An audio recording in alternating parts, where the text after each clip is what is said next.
সারাদিন সংসারে মহিলাদের কোনো রকম কাজকর্মের কিন্তু শেষ থাকে না। প্রত্যেকটা কাজ আমাদের গুছিয়ে সম্পূর্ণভাবে করতে হয়। আর সাহায্য কিন্তু আমরা নিজেরাই নিজেদেরকে করি। সমস্ত কাজ গুছিয়ে করতে গেলে জানতে হবে নানান ধরনের টিপস। কেননা টিপস ফলো করে সারাদিনের কাজগুলোকে সুন্দর মতো গুছিয়ে নিলে পরিশ্রম, সময় আর বেশ কিছুটা টাকাও কিন্তু আমরা সেভ করতে পারবো। আর আজকে সেই রকমই বেশ কিছু জানা অজানা টিপস তোমাদের সাথে শেয়ার করব, যেগুলো দেখলে আমাদের প্রত্যেক গৃহিণীর কোনো না কোনো ঠিক উপকার আসে। চলো তাহলে বেশি কথা না বাড়িয়ে ভিডিওটা শুরু করে দিই। দেখো বন্ধুরা, এই যে সিজনটা রয়েছে না, এই সিজনে কিন্তু প্রচুর পরিমাণে সজনে ডাঁটা খাওয়া খুবই উপকার। কিন্তু এই ধরনের ডাঁটা যখন আমরা বাজার থেকে কিনে নিয়ে আসি, তখন তো একটা দুটো কিনতে পারি না। বেশ হাফ কিলো কি ১ কিলো এরকম ভাবে কিনে নিয়ে আসি। কিন্তু এই ডাঁটাগুলো যখনই এরকম ভাবে বেশ খানিকটা কিনে আনবো না, তখন কদিন পরই দেখা যায় ডাঁটাগুলো এতটাই শুকনো হয়ে যায়। তো এইরকম অবস্থা হয়ে যায়, শুকিয়ে সরু হয়ে ডাঁটার ভেতরে কোনো রস থাকে না। তো এরকম পরিস্থিতির মধ্যে কিন্তু আমাদের প্রত্যেককেই পড়তে হয়। তো কিভাবে ডাঁটাগুলোকে আমরা স্টোর করব? কিভাবে স্টোর করে রাখলে অনেক দিন পর্যন্ত ফ্রেশ থাকবে। আর এইভাবে যদি রাখি, দোকান থেকে কিনে আনার পর যেরকম ফ্রেশ থাকে ঠিক সেরকমই কিন্তু ১ মাস পর্যন্ত ফ্রেশ থাকবে। তার জন্য এখানে একটা আমাদের যে কিচেন টাওয়াল থাকে না, এরকম একটা কিচেন টাওয়াল হোক বা সুতির কাপড় হোক, তবে খেয়াল রাখবে একটু যদি মোটা কাপড় হয় তাহলে ভালো হবে। জলে ভিজিয়ে নিয়েছি কাপড়টাকে, আর পুরোপুরি ড্রাই করে কিন্তু শুকাবো না। খুব হালকা পরিমাণ জল কিন্তু এই কাপড়ের মধ্যে রাখবো। এরপরে কাপড়টাকে এইরকম ভাবে পুরো ছড়িয়ে দিয়ে এর মধ্যে আমি ডাঁটাগুলোকে রেখে সম্পূর্ণ রোল করে দেবো কাপড়টাকে। তো এইরকম ভাবে যদি ভিজে কাপড় দিয়ে ডাঁটাগুলোকে পেঁচিয়ে রাখতে পারি, তাহলে কিন্তু এই ডাঁটাগুলো অনেকদিন পর্যন্ত ফ্রেশ থাকবে। যাদের বাড়িতে ফ্রিজ নেই তারাও এভাবে রাখবে, আর ফ্রিজে রাখলে তো এই প্রসেসে অনেকদিন পর্যন্ত ভালো থাকবে। তো কোনো জিনিস নষ্ট হয়ে যাওয়ার থেকে কিন্তু এই ছোট্ট, ছোট্ট টিপস করে আমরা অনেকটাই সেভ করতে পারবো। টিপসটা ভালো লাগলে লাইক করে দিও। চলে গেলাম পরের টিপসে। বন্ধুরা, আমাদের প্রত্যেকের বাড়িতেই কিন্তু মোমবাতি থাকে। আর মোমবাতি যখন আমরা ব্যবহার করি কোনো হয়তো অকেশনালি বা কোনো আমরা যখন ফেস্টিভ হয়, যেরকম কালীপুজো বা দিওয়ালির সময় কিন্তু প্রত্যেকেই মোমবাতি জ্বালায়।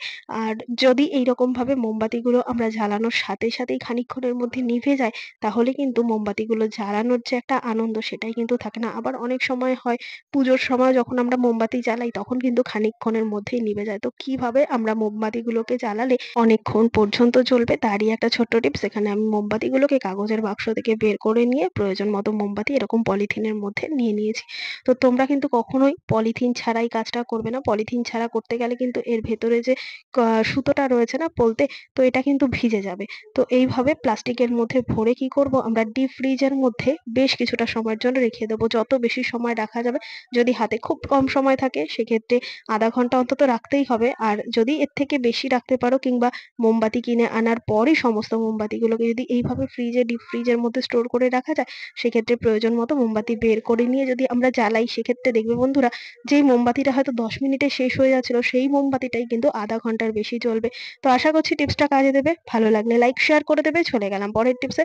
আমরা কম বেশি বাচ্চাদের নানান রকম টিফিনের জন্য ঘরে কিন্তু এরকম চিজ এনে রাখি। এরকম যে স্লাইস চিজগুলো হয় না বন্ধুরা, দেখবে প্রত্যেকটা আলাদা আলাদা চিজ কিন্তু এরকম পলিথিনের মধ্যে মোড়ানো থাকে। কিন্তু এই র‍্যাপিংটা ছাড়াতে গেলে আমাদের অনেকটা কষ্ট করতে হয়।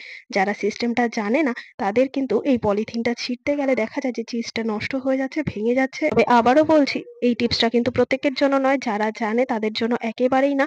কিন্তু যারা জানে না তাদের জন্য এই ছোট টিপসটা। অনেকে আবার এই ২ সাইডের যে র‍্যাপিং এর এক্সট্রা প্যাকেটটা রয়েছে না, এটাকে কাঁচি দিয়ে কেটে খোলে। তাতেও কিন্তু চিজটা ঠিকঠাক মতো আমরা খুলতে পারি না। তো কি করব বন্ধুরা, কোনো কিছু কাঁচি ছুরির দরকার নেই। হালকা করেই এই পলিথিন প্যাকেটটাকে আমরা ছিঁড়ে ফেলতে পারবো। তো দেখো বন্ধুরা, যেখানে এই এক্সপায়ারি ডেট লেখা থাকে না, ঠিক সেই জায়গাটায় কিন্তু প্যাকেটটা দেখবে হালকা কিন্তু এরকম জাস্ট ভাঁজ করা থাকে।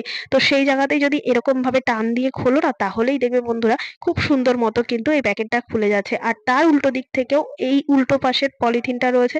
তো এইভাবে কি করবে, দুটো সাইডের পলিথিনকে হালকা জাস্ট টান দিয়ে খুললেই কিন্তু পুরো প্যাকেটটা খুলে যাবে। যার জন্য কাঁচি বা ছুরি দিয়ে পলিথিনটা ছেঁড়ার কোনো দরকার নেই। হালকা এভাবে খুললেই সম্পূর্ণ চিজটা কিন্তু আমরা বের করে নিতে পারবো। দেখতে পাচ্ছ বন্ধুরা, কত সহজে কিন্তু আমরা চিজটাকে বের করতে পারলাম। তো এইভাবে যদি আমরা কাজটাকে সহজ করে নিই, আমাদের অনেকটাই উপকারে আসবে। ভালো লাগলে লাইক শেয়ার করে দেবে, আর প্লিজ চ্যানেলটাকে সাবস্ক্রাইব করে দেবে। চলে গেলাম পরের টিপসে। বন্ধুরা, প্রত্যেকদিন রান্না বান্নার পর এই সিঙ্কটা কিন্তু আমাদের ভালো করে মেজে রাখতে হয়। কেননা মাছ মাংসের যে একটা আষ্টে গন্ধ বা বাসনপত্র মাজার পর যে একটা গন্ধ, সেই গন্ধ যেতে চায় না। শুধুমাত্র গন্ধ গেলেই হবে না। যাদের এরকম স্টিলের বা পাথরের সিঙ্ক রয়েছে, তারা খেয়াল করে দেখবে যে সারাদিনে যে কাজকর্মগুলো হয় না, তার ফলে কিন্তু এই সিঙ্কটা এরকম একটা সাদা ফ্যাকাশে ছোপ ছোপ দাগ পড়ে যায়। তো এটাকে ভালো করে মোছার জন্য বা তোলার জন্য আমরা কিন্তু এই ধরনের ডিশ ওয়াশার হোক বা কোনো রকম একটু শ্যাম্পু দিয়ে ভালো করে পরিষ্কার করে নিই।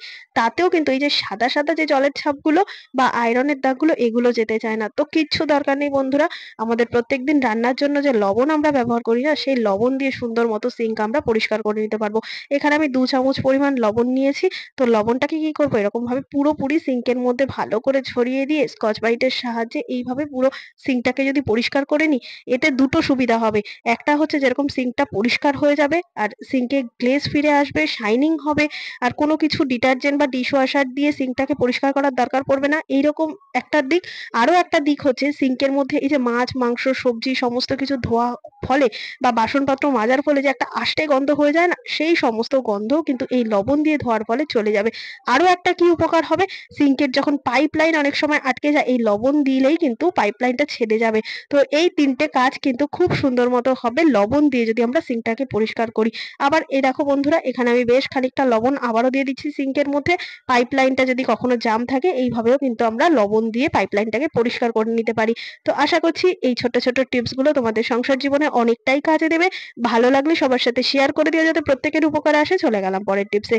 বন্ধুরা, আমি এখানে নিয়ে নিয়েছি আদা। প্রত্যেকের বাড়িতেই কিন্তু আদা থাকে, কিন্তু আদা এই বর্ষার দিনে হোক বা একটু বৃষ্টির জল পড়লে যদি আদাগুলো একটু ভিজে যায় না, তখন দেখবে বন্ধুরা বাড়িতে কিনে আনার পর ২-১ দিনের মধ্যে কিন্তু আদা একটা ভেজা, ভেজা ভাব থাকে। কেমন একটা গন্ধ হয়ে যায়, নষ্ট হয়ে যায়। তো এই আদাগুলোকে কিভাবে আমরা স্টোর করব? কিভাবে আদাগুলোকে স্টোর করলে পরে অনেকদিন পর্যন্ত আদাগুলো ভালো থাকে? আর এইরকম কাটা আদা অনেক সময় থাকে যে হয়তো একটুখানি কেটে রান্নায় দিলাম, আবারও বেশ কিছুটা কাটা অংশ রয়ে গেল। এই আদাগুলো কিন্তু এইভাবে রেখে দিলে ড্রাই হয়ে যায়। আদার যে একটা রস, সেই রসটা শুকিয়ে যায়।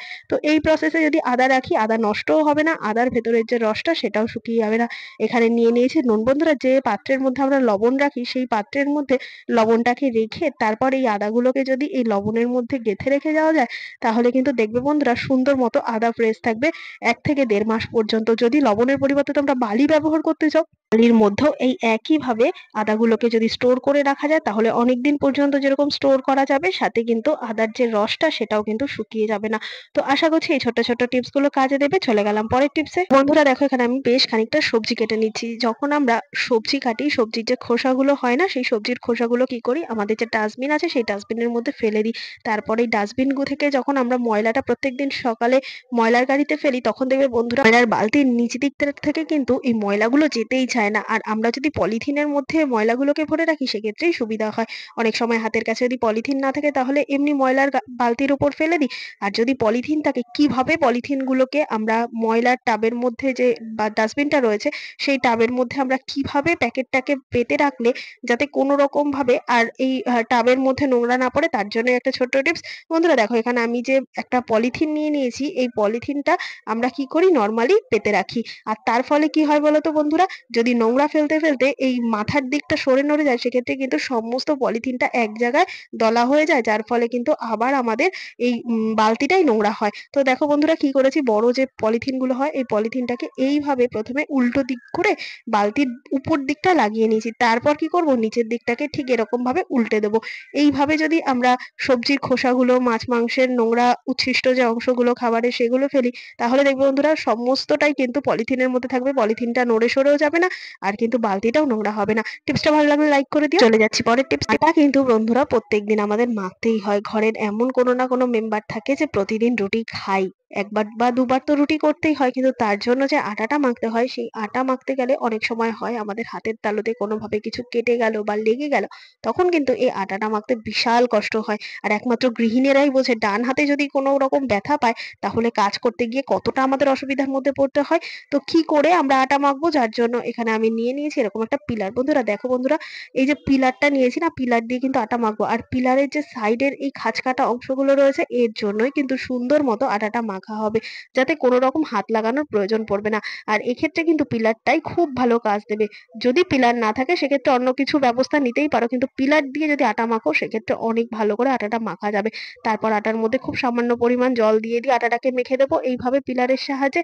আর এইভাবে কাজটা করলে হাতের যেরকম ব্যবহার করতে হচ্ছে না, সাথে কিন্তু আমাদের হাতটাও সেফ থাকছে, আর আটাটাও সুন্দর মতো মাখা হয়ে যাচ্ছে। তবে বন্ধুরা অবশ্যই একবারে কিন্তু জল দেবে না, অল্প অল্প করে জল দিলে কনসিস্টেন্সিটা বুঝতে পারবে, না হলে কিন্তু খুব বেশি বেশি নরম হয়ে যাবে। তো দেখতে পাচ্ছ বন্ধুরা, পিলারের সাহায্যে কত সুন্দর মতো কিন্তু আটাটা মাখা হয়ে গেছে, যার জন্য কিন্তু আমাদের একেবারেই হাত লাগানোর প্রয়োজন নেই।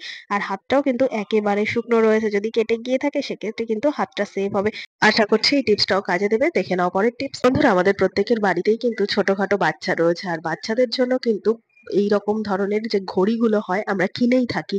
আর এই ধরনের ঘড়িগুলোর নাম্বার বা টাইমটা কিন্তু এরকম ডিসপ্লেতে শো করে, আর সাথে এই যে একটা প্রেস মেশিন আছে বা সাইডে একটা বাটন আছে, এটা প্রেস করলে কিন্তু একটা লাইটও জ্বলে। তো বাচ্চারা ঘড়ির টাইমটা দেখতে বেশি আগ্রহী না হলেও কিন্তু এই যে সাইডে একটা লাইট জ্বলে, তার ফলে যে একটা শ্যাডো তৈরি হয় লাইটের, এটা দেখতে কিন্তু তারা বেশি পছন্দ করে। কিন্তু অনেক সময় দেখা যায় বৃষ্টির জল লেগে কিংবা কখনো হাতে তারা পড়ে রয়েছে, হাত ধুতে গিয়ে জল লেগে কিন্তু ঘড়ির ডিসপ্লেটা তো কাজ করেই না, সাথে কিন্তু লাইটটাও জ্বলে না।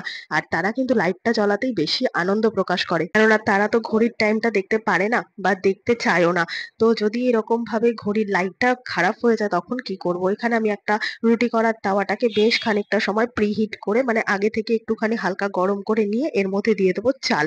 হ্যাঁ বন্ধুরা, চালও কিন্তু সুন্দর মতো ঘড়িটাকে আবার পুনরায় ঠিক করতে সাহায্য করবে। তো চালটা হালকা গরম হলে এর ওপর দিয়ে দেবো আমি ঘড়িটা, আর তারপর আবারও উপর থেকে বেশ কিছুটা চাল দিয়ে এইরকম ভাবে পুরো ঘড়ির যে মিডিল পোর্শনটা ডায়ালটা রয়েছে, এটাকে এইভাবে পুরো আটকে দেবো চাল দিয়ে। দিয়ে এইভাবে গরম চালটার উপর 10 থেকে 15 মিনিট এভাবে রেখে দেবো, আর অবশ্যই গ্যাসটা বন্ধ করে দেবো এ পর্যায়ে। তো কি হবে, তো চালটা কি হয়, যদি কোনো ঘড়ির মধ্যে জল ঢুকেও থাকে, এই জলটা কিন্তু ড্রাই করে দেবে, বা জলটা কিন্তু এই চালটা অ্যাবজর্ব করে নেবে। তো দেখতে পাচ্ছ যে এই চালটা কিন্তু টোটালি ভেতরে যে জলটা ছিল সেটাকে ড্রাই করে নিয়েছে। আর সব থেকে বড় কথা, ডিসপ্লেটা হয়তো বা ঠিক হয়নি, কিন্তু তারপরেও যে লাইটটা জ্বলছিল না, তোমাদের সামনে আমি লাইভ প্রমাণ দিলাম যে লাইটটা জ্বলছিল না, এই বাটনটা প্রেস করলে লাইটটা কিন্তু আবার জ্বলতে শুরু করেছে। তাতে কিন্তু বাচ্চাদের বেশ একটা আনন্দ হবে, এই ঘড়িটা কিন্তু আবার পড়তে চাইবে। তো এইভাবে কিন্তু আমরা দোকানে না দিয়ে ঘড়িটাকে ঠিক করে নিতে পারবো। তো আশা করছি আজকে সমস্ত টিপস তোমাদের কাজে দেবে। টিপসগুলো ভালো লেগে থাকলে কমেন্ট শেয়ার করে পাশে থাকবে। আমার এই ভিডিওটা তোমরা কে কোথা থেকে দেখছো না জানালে বুঝবো কি করে? কমেন্টে খুব তাড়াতাড়ি লিখে ফেলো কে কোথা থেকে দেখছো। দেখা হবে আবারও অন্য কোনো ভিডিওর সঙ্গে। ধন্যবাদ।